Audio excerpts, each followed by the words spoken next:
કારણ કે ક્ષત્રિયો જ્યારે માથા કપાઈને કામ કર્યું છે ત્યારે કામ એક ઓડે પાણી દે ધડ વગર જો લડી શકતા હોય તો કેના માટે લડ્યા હતા? 18 વર્ષ માટે લડ્યા હતા। આજ સમય છે ક્ષત્રિયો ઉપર, આવનારા સમય બીજા ઉપર આવી શકે છે। તો દરેક મિત્રોને, દરેક સમાજના, દરેક જાતિના લોકોને એક આજીજી કરવા આવ્યા છીએ કે દોસ્તો જાગશો નહીં ને તો આવનારા સમયમાં તમારું ભવિષ્ય ખતરામાં છે। તો જાગો અને એક સાથે રહો, મક્કમ સાથે સારી જગ્યાએ આપણું વોટ પડવું જોઈએ। અને આ હે લોકશાહી। તો લોકશાહીની સિસ્ટમથી આપણે ચાલવું પડશે। કોઈ આપણે હથિયાર નથી લેવા, કોઈ ઓનલી ફોર કલમથી કામ કરવાનું છે। તો મારી દરેક મિત્રોને નમ્ર નિવેદન છે કે બધા તૈયાર હો, સાથે હો। અને જો શપથ લેવા માંગતા હો કે ના અમે ક્ષત્રિય સમાજ સાથે જ છીએ અને એક જ જગ્યાએ વોટ કરવા તૈયાર છીએ, તો બધા બે હાથ ઊંચા કરીને જય ભવાનીનો નારો લગાવશું। જય ભવાની, જય ભવાની। તૈયાર છો? હા, જય ભવાની,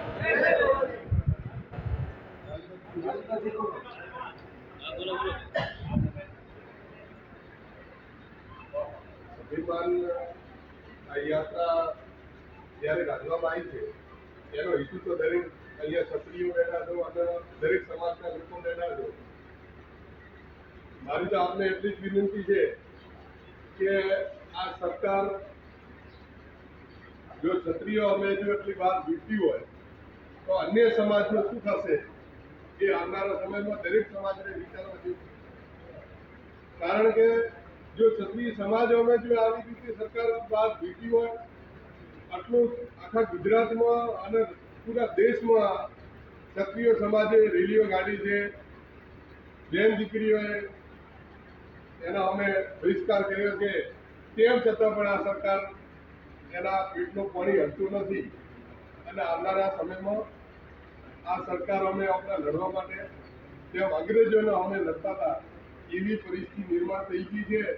ત્યારે આ રેલી ખાલી રેલી પૂરતી આ રેલી નથી। આ શું છે કે દરેક ગામમાં દરેક વ્યક્તિઓને જાગૃત થવા માટે વાત છે। અને જાગૃત થાય અને આપણે દરેક વ્યક્તિ પોતાનું મત આ સરકારના વિરુદ્ધમાં આવવાનું છે। કેમ કે સરકાર આપણે જે વાત છે એ સરકાર હમે છે, કારણ કે સરકાર આપણા હમે કોઈ વાતમાં સમજૂતો કરવા માટે તૈયાર નથી।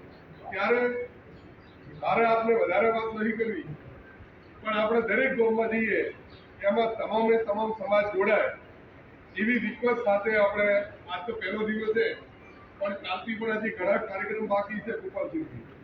તો દરેક સમાજને આપણે સાથે રાખી અને દરેક સમાજને પણ સાથે રહેવું જોઈએ।